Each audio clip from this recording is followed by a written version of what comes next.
Hello and welcome to The Book Was Better, where we're fixing today's movies one book at a time. So, did everyone have a good April 1st? I know I did. I love April Fool's Day and I love seeing what kind of trouble I can get into. This year, I had a good laugh letting one of the zombies out of its cage at work and letting it loose into the accounting department. All we wanna do is eat your brains.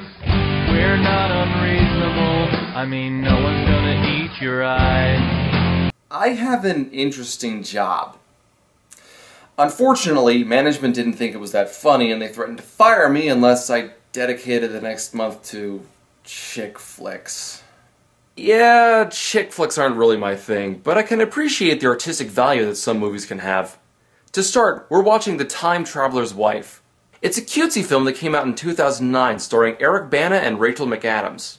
Other reviews of it range from a wonderful adaptation that all fans will love to some people saying very little in the film worked, with a lot of people just muddling about in the middle. A lot of people seem to give the movie a middle-range rating, giving the movie a solid meh. The book was written by Audrey Niffenegger in 2003. It tells the tale of a man who bounces around time like a rubber ball.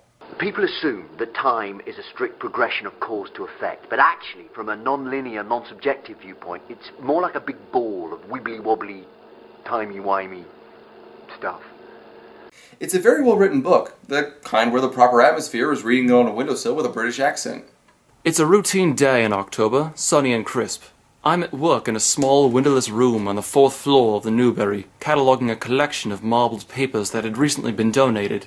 The book is very well written, with the prose changing styles depending on who's narrating and at what age. For example, Claire at age 6 uses run-on sentences and simple words, while adult Claire speaks much more elegantly with a dash of French now and then. What's interesting is that our time-traveling protagonist has absolutely no control over his unique power, which makes having a normal life absolutely impossible. His relationship with his girlfriend and eventual wife Claire is strained, but still a loving one. So screw you, Nicholas Sparks! Someone found a better way to write a love story. This is The Time Traveler's Wife.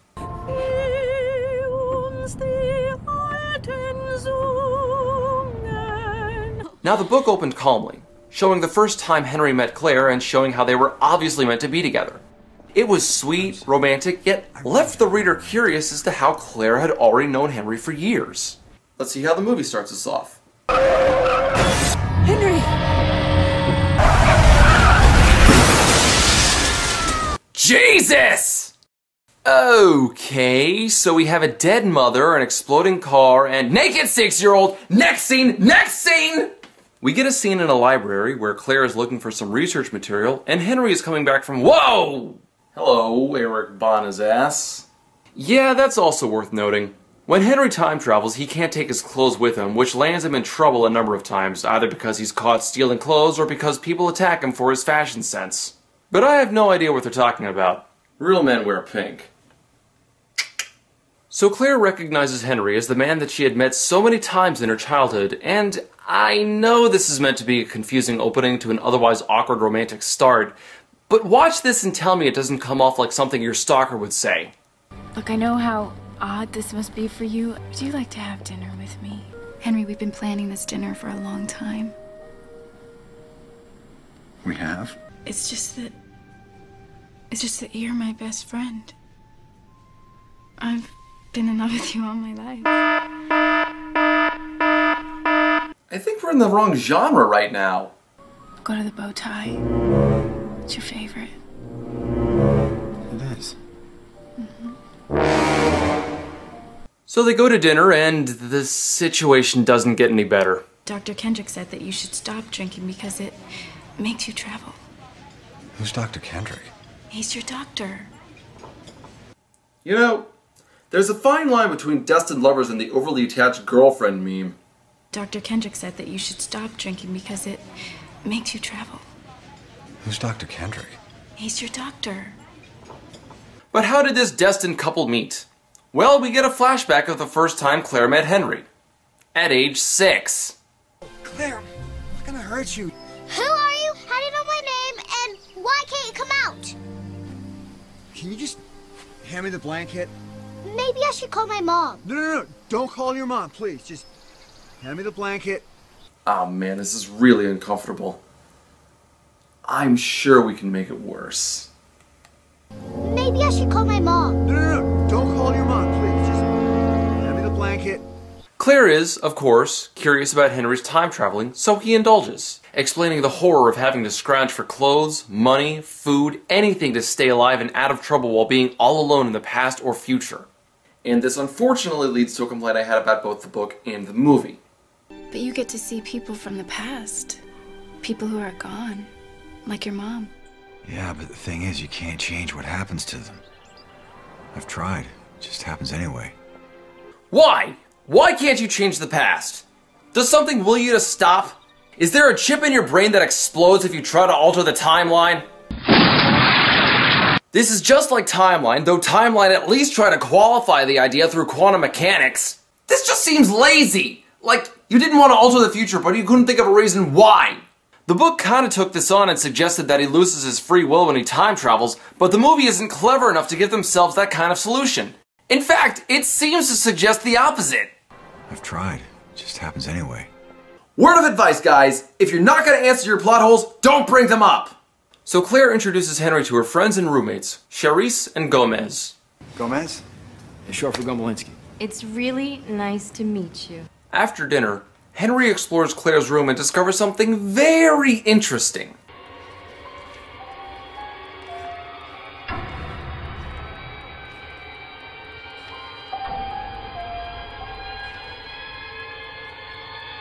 Are you reading my diary? That was private. Yeah, I mean, it only detailed every moment that she stalked him from the time she was 6. But hey, that only turns guys on more. And to prove this, we go to correspondent Michael Douglas. Michael? Thank you, Michael. Jump forward a little bit and we see Gomez walking out of a bar when he hears a commotion in the alleyway. Henry! Gomez. What are you doing? Goddamn homophobe. Dude, what in the hell are you wearing? Yeah, it's a tad rushed in the movie. The book handles it much better. I'm stomping the living shit out of a large drunk suburban guy who had the effrontery to call me a faggot, then tried to beat me up to prove his point. What? Gomez follows Henry, demanding answers, but Henry doesn't have many to give. Look, I don't give a shit about you, but Claire I care about, so why don't you tell me what the hell this is all about? You wanna know? I'm gonna tell you. Because you and I are gonna be friends for a long time. So you might as well know now. Know what? I look older, right? Not really. I disappear. I travel through time. I have to break and enter, steal clothes from the first person I see. You name it, I've done it. Oh, the guy time travels a little and thinks he's done everything. Well, Mr. Badass, have you ever brought defiance to the silence, changed the mood with the ood, made a friend and kicked some ass with old Captain Jack, drive the TARDIS, beat the Master, save the timeline from disaster, stop the Cybermen and Daleks when they went to war? Thank you. Thank you. Yes, indeed, I am a tremendous nerd. So Henry has decided after an undetermined amount of time to marry Claire, and he visits his father to use his mother's engagement ring. But his father isn't ecstatic about his son's presence due to the time traveling. This thing I have isn't always a curse. Then why don't you keep her from getting into that goddamn car? I would if I could, you know that.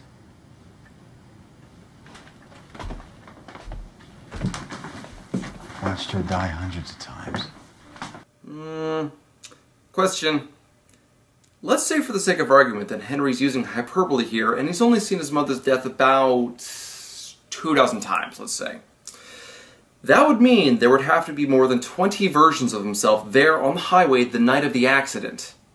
Where are they? This is why I usually don't watch movies about time traveling. Because it's so easy to make plot holes. The book at least covered this by explaining that he landed in other people's cars or that he was hidden as part of the rescue crew. What excuse does the movie have other than no one was paying attention to what they wrote in the script? So Henry proposes to Claire. I don't feel alone anymore. Will you marry me? No. I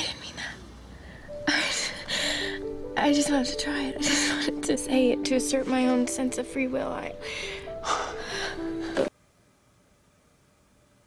This isn't funny! Yeah, now we get another 2 problems with the movie. First, I want you to guess how far along in the movie we are. No, seriously, guess.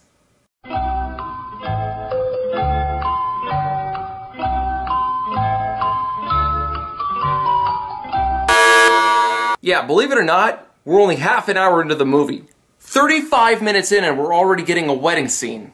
The book at least waited until about the halfway point to do this because by then, we were invested in the characters. The pacing in the movie is so rushed that the audience doesn't have time to appreciate what's going on. And second, this comes down to show, don't tell. The movie tells us that these two are in love, but we barely see it. We barely know anything about these two as a couple, and so we have very little reason to be invested in their lives. We want to be happy for them, it is a wedding after all, but at the same time, we have no reason to care. This is like going to the wedding of the one guy at the office you never talked to, but he said there would be an open bar, so you might as well drop in. And speaking of rushed plot lines, life goes on very quickly for Henry and Claire. They move in together, they cook dinner together, they read books together, and suffer through Henry's constant disappearing acts. But Claire isn't happy with the life they're leading, so they move into another house, choosing it entirely on Henry's visits to the future. You know, there's going along with life, then there's crawling around on your hands and knees begging to be Destiny's bitch. If you're not even going to try to make your own decisions, then you deserve whatever's going to happen to you.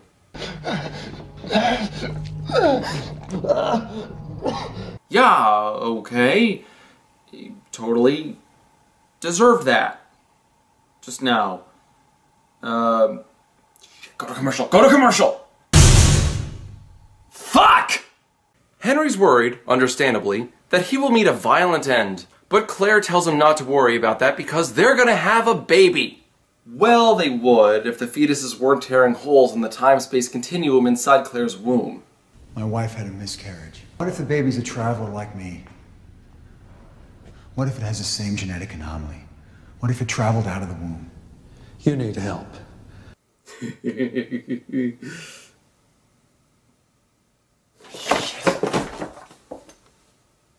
Well, this, and a vasectomy that Henry gets for himself to prevent more miscarriages, leads Claire into a lot of complaining. What's wrong with me wanting one normal thing in my life? You came to that meadow, and you forced yourself into the heart and the mind of a little girl. You have a choice. I never had a choice. Oh, come on. River Song almost never gets to see her husband, yet she calls him sweetie all the time. Spoilers. Okay. That's the last Doctor Who joke I do this episode, I promise. Oh, shit. However, Claire in the book never really got this worked up over her relationship with Henry. I'd say it's nice to finally see some character growth since there's been almost none in the movie so far, but this just adds to the forced chemistry between these two. The audience has no idea how they work as a couple. Claire does eventually get pregnant and give birth to a daughter after a younger version of Henry travels to her, so everything seems to be going her way at last. Well, we can't have that!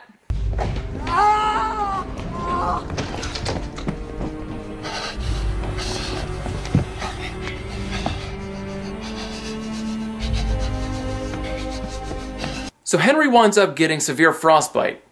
Somehow. The movie never really reveals what happened. Now whenever he time travels, he has to hobble around on one foot. And it's during one of those trips that he sees this. Something I forgot to mention is that for the second half of the movie, Henry has a really fatalistic attitude. Ever since he saw himself with a bullet hole in his stomach, he convinced himself that he was going to die sometime in his early 40s. He now knows how he'll likely die, and he can guess that he'll die at some point in winter with fireworks. And we could all probably guess when that'll take place.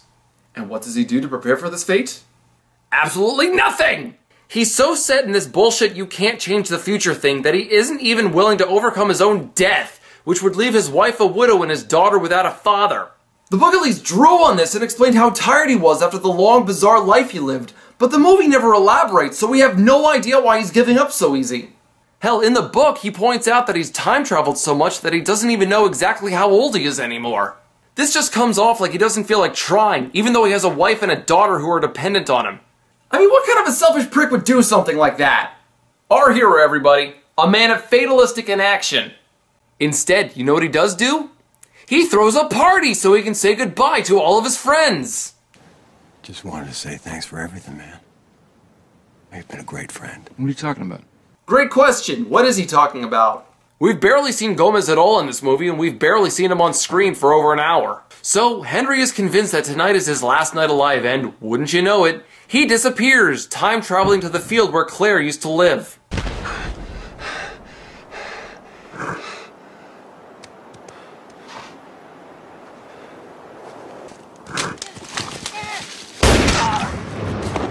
Guys, who let Dick Cheney go hunting again? So Henry comes back to his own time and dies in Claire's arms. But the movie tries to end on a happy note, showing Henry appearing once more sometime after his death before disappearing again. Sometimes I think he's in the trees, deciding when to come out and surprise me. I used to think that when I was a little girl, that he was always here even when he wasn't. And that was The Time Traveler's Wife. This movie was interesting. Not terrible, but not great. The acting is okay, and the movie tells something of a good story, but it does so clumsily and at an overly rushed pace.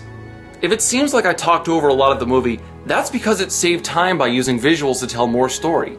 It's not a bad technique, and it does work somewhat, but it doesn't do enough to solve the cramped plot. What the movie gains in time saved, it loses in character motives. That's really all I can say outside of the storyline. It was just underwhelming. But since I had problems with the storyline, let's talk about that!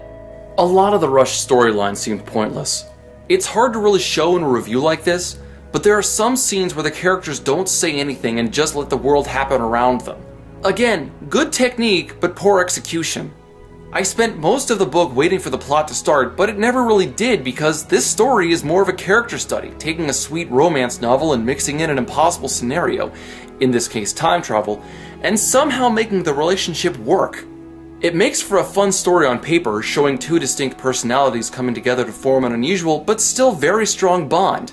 The movie doesn't use its time properly, so we don't get to see these two really develop as characters or as a couple. The worst thing you can do in a character-based story is drop the characterization from it. What we're left with is two actors getting paid to make out every now and then. Oh, and get naked from time to time. So really, this wasn't a good book to make into a movie. It's too rushed, and there's too little to the characters. You might as well rename this to Romantic Cliff Notes, the movie. I'm Crimson Rogue, and if you'll excuse me, I'm in the mood for time traveling done right.